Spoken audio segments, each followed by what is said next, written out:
Hello, everybody, and welcome back to another episode of Find Your Model Health, the official podcast of Shemaine's Model Health.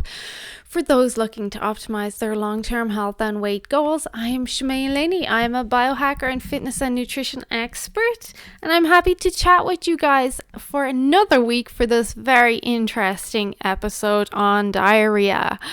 After last week's episode on the microbiome diet, I felt this was a nice segue into something that most of us have experienced, and that is diarrhea. Before I go on, the information in these podcasts is not to be taken as medical advice and should be taken for informational purposes only. Please consult with your medical practitioner before making any lifestyle changes. So, diarrhea, we've pretty much all experienced it. You know, that kind of cramp and that feeling before you know you better hit the bathroom fast, or it is going to be a shit show, literally. And it's awful. And there's obviously different levels of diarrhea that you can get.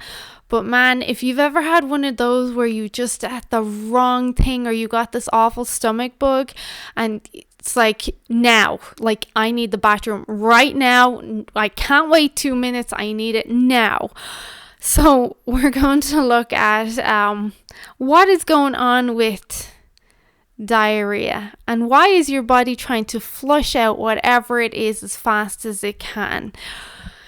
So if you've ever met with me or talked to me or done a consultation with me, you know I like to pull out the Bristol stool chart. So the Bristol stool chart is pretty much that. It's a chart of poop and it tells you all the different types of poop with a little picture and what they mean. So if you've got that constipation like type 1 and you might have separate hard lumps like rabbit poop, that can be a signal of dehydration. Whereas if you go to the other extreme end, which is type 7, which is more your diarrhea or watery poop, that is usually an issue with an inflammatory process or lack of good fibers. So it's often hard for people to remember or describe what is happening with their poop. So it's always handy to have the Bristol stool chart and be able to pull it out and just say, hey, when you do go to the bathroom, do you know what number it is? And people always kind of give me a giggle when I pull out my phone with the picture, but it can be very, very helpful. And if we're looking at diarrhea, it sits around number 6 or 7 on the Bristol stool chart. So it's completely lacking in structure or that fiber and more so resembling just a runny, mushy puddle of mud. And for some people, this is an everyday occurrence. So what can we do to break down what is possibly causing this or what's happening in your gut and what is influencing this outcome that's causing you to leg it to the bathroom, as we say in Ireland. So let's take a look. If you can, Google, pull up the Bristol stool chart. You'll understand a bit more what I mean. But some of the causes of diarrhea are going to be infection, pathogenic exposure, like a virus, bacteria, or parasite. So your body will initiate what's called a flushing response. So it's an immune response where your body tries to flush out the pathogen as quickly as it can to prevent continual infection from occurring. And you can get exposure to pathogens through food, putting your hands to your mouth, contaminated water, or even a contamination that has reached the intestinal tract.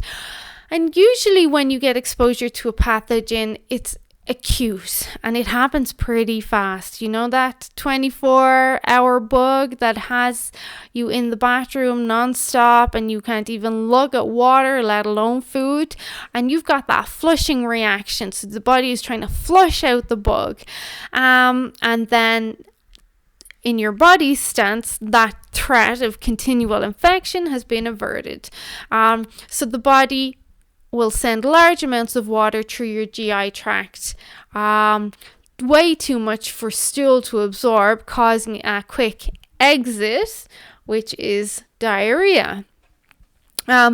Changes in diet, especially drastic changes in diet, can see people have what is called the Herxheimer reaction, and I posted about this in my biohacking group last week. And this is a reaction to endotoxin-like products released by the death of harmful pathogens or microorganisms within the body, often associated with like antibiotic use, but also when people do some kind of extreme cleanse or detox, or even just if they had a really bad diet and they start to clean their act up, we can see this Herxheimer reaction, and that then can cause this die-off effect, which then, of course, is going to cause this response of diarrhea. And you've got the food intolerances. A classic example we use here is like a dairy intolerance, so lactose. Lactose is not something that many people can tolerate in large amounts. Actually, a lot of people can't even tolerate the casein, which is even more detrimental. So when we were born, we have a larger amount of lactase enzymes that we are able to use to break down milk and its specific molecules. But then as we get older, we start to lose this enzyme, and usually by the age of 2 or 3 we have no more lactase in our body, and that's where we build up this intolerance to milk. And this is why we see lactose intolerances are far more prominent in adolescents and adults than in young children, because of this enzyme is completely gone by the time we're in our teens, late teens, and adult years. So diarrhea can be caused when undigested lactose moves into the large intestines in its complete and broken down form, and the bacteria present in the large intestine, those guys are not necessarily designed to break down lactose, and then this is going to cause some issues like bloating and farting and diarrhea and spasms and cramping, and even in more severe cases, nausea. And this will usually happen 30 minutes to 2 hours after ingestion, but I've seen it happen even quicker, in like 10 minutes. So it depends on how quickly it passes from the small to the large intestine. Now, lactase enzymes and other enzymes can be used prior to meals if you're unsure of the dairy content, but you don't want to use lactase enzymes as a crutch so that you can consume dairy products. But if you were going out to an event or a restaurant or a wedding or something and you weren't sure what was in the food, you can always take some enzymes beforehand to just help you tolerate the foods and prevent future diarrhea issues. Another one people don't think of, and people forget, because alcohol can be very dehydrating. You know, you wake up the next morning after a night out and your mouth is all dry like the Sahara Desert, but alcohol is actually a diuretic in itself. So if you pay attention, and you may have noticed this already, that after a night out, you very often need to go straight to the bathroom first thing in the morning, because of this diuretic or laxative effect that alcohol can have. And it's not always diarrhea, but more often than not it can be. So alcohol detoxification by the liver is a huge task, and it can drastically impact liver detoxification pathways, but it can also impact other systems that cause gut issues. So frequent intake of alcohol can weaken the gut wall, and break down those tight cell junctions in your gut cell wall, and then also cause you to have issues with circulation. Of course, all that water is being pulled into your bowels. You've got the increases in intestinal permeability, and then of course you get that flushing response, and a lot of people might even get an immune response from too much alcohol. So long-term exposure to alcohol can lead to leaky gut. That's why we kind of recommend 1 or 2 drinks a week to be on the safe side. Some people can't even tolerate any.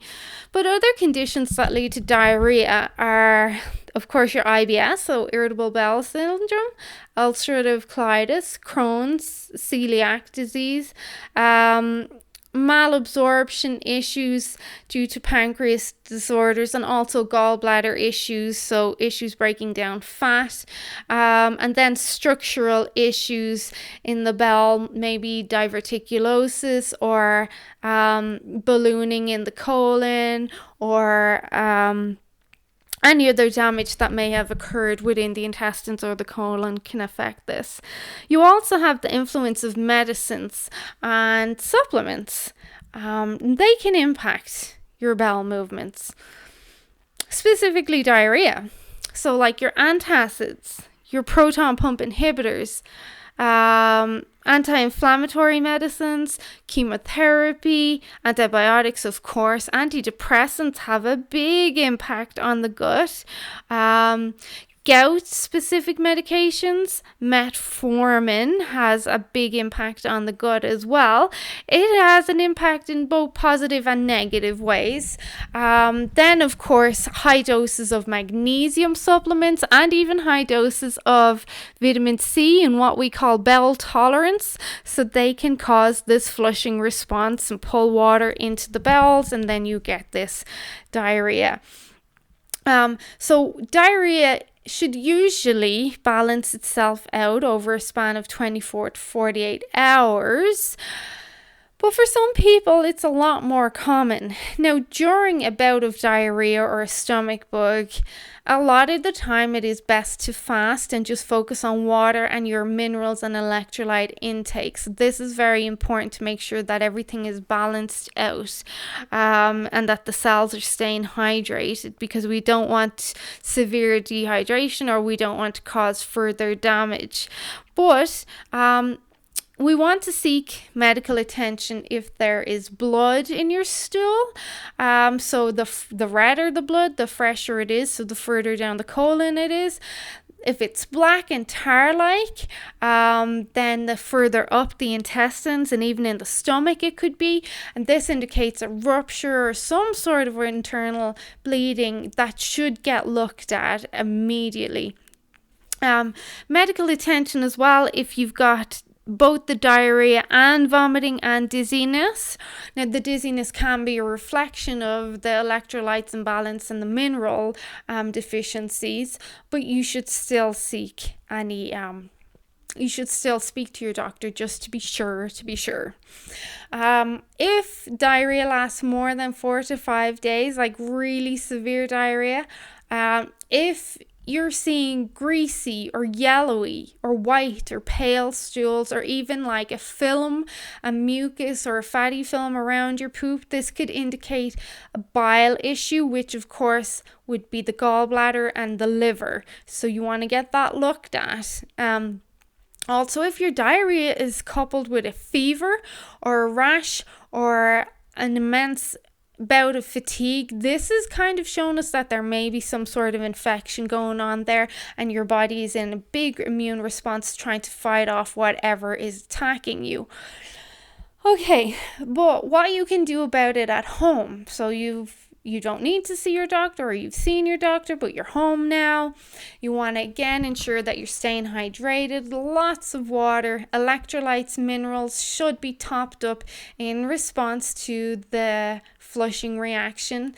Lower any possible influences that may be affecting your gut lining wall and integrity, like alcohol, like inflammatory foods. You want to work on correcting the ratios in your microbiome. So go back and listen to the microbiome last week, but you really want to have a lot of focus on those anti-inflammatory foods and your modbiotic foods. So yeah, go back and check that podcast out last week. Then if you can get your hands on anti-inflammatories, preferably natural alternatives, do that if you can. So turmeric, ginger, krill being some of the most potent and the best. Don't add black pepper if you're trying to bring down inflammation in your gut. You just take the herb as it is. And then when traveling to various countries, which a lot of Canadians and I myself are going away soon, do try not to drink the water from the tap, because, and we all, I think most of us know, don't drink foreign water, but it's because they can have different microorganisms that your body doesn't recognize and you don't have an immunity to. So it is a foreign invader, and then you're going to get this immune response. So diarrhea, not always serious, but in some cases it can be. Obviously embarrassing and uncomfortable and very inconvenient, literally a pain in the ass in some cases. Regardless, based on the information in this podcast, you know when you should go speak to your doctor and get looked at, or when you may just be able to manage some of the symptoms at home and just ride out the bug or the infection or whatever it may be. When you have bouts of diarrhea, you want to have lots of rest and do not do any strenuous exercise. No running, no high intensity, no CrossFit, no F45, because this will only increase inflammation and damage in the gut even further. Okay. So I hope you found that helpful. If you know anyone that would benefit from the information in this, please do share with them and help us reach the masses. There's one other, and I really like in a tea form, if you can get your hands on it, is marshmallow roots. That can be very soothing for the gut as well, and help with mucus flow and everything. So if you wanted to look at a tea, some of my favorites would be turmeric, ginger, and then marshmallow for the gut specifically. Okay, that's it. Have a great week and take care, and I'll chat to you guys soon. Bye bye.